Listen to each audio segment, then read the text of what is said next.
மக்கள் தவறு செய்தா ராஜா தான் தண்டிப்பாரு. அந்த ராஜாவே தவறு செய்தா? ஆமாங்க. பேராசை கொண்ட இந்த ராஜாவால அந்த ராஜாங்கத்துக்கு என்ன நடந்ததுன்றத இந்த கதையில பார்த்து நம்ம தெரிஞ்சுக்கலாம். வாங்க இப்ப கதைக்குள்ள போகலாம். ஒரு ஏழை விவசாயி இருந்தான். அவனுடைய வேலையே கிணறு வெட்டுறது தான். ஒரு நாள் அவன் கிணறு வெட்டும்போது அவனுக்கு ஒரு பெரிய பானை ஒண்ணு கிடைக்குது.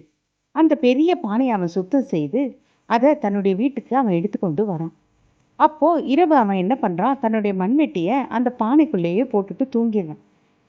மறுநாள் காலையில அவன் எழுந்து பார்க்கும் பொழுது அந்த பானைக்குள்ள நிறைய மண்வெட்டிகள், அதுவும் தங்க நிறத்துல இருப்பதை பார்த்து அவன் ஆச்சரியப்பட்டான்.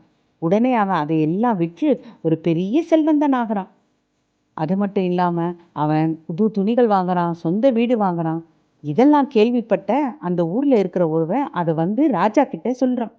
அப்போ இதை கேட்ட ராஜா எனக்கு உடனே அந்த பானையை எடுத்துட்டு வரும்படி தன்னுடைய சேவர்களை அனுப்புறான்.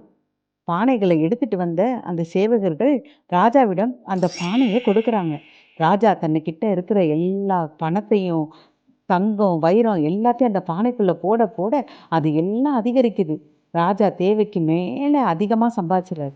அப்படி என்னதான் இந்த பானைக்குள்ள இருக்குன்றத தெரிஞ்சுக்க அந்த ராஜாவே பானைக்குள்ள போயிடுறாரு. ராஜா பானைக்குள்ள போனதும் நிறைய ராஜாக்கள் பானைக்குள்ள இருந்து வெளியில வர ஆரம்பிச்சிட்டாங்க. ஒவ்வொருத்தரும் ஒவ்வொருத்தர் கூடயும் சண்டை போட்டு எல்லா ராஜாக்களும் மாண்டும் போயிடுறாங்க. ஆமாங்க. ராஜாவோட பேராசையால அவரும் போயிட்டாரு. அவருடைய ராஜாங்கமும் அழிஞ்சு போயிடுச்சு. அடுத்தவ பொறுமையில ஆசைப்படுறத நம்ம திருவள்ளுவரும் தன்னுடைய திருக்குறள்ல கல்லாமை குறள்ல கெடுப்பாதும் கெட்டார்க்கு சார்வாய் மாற்றாங்கே எடுப்பாதும் கல்லாமையில்.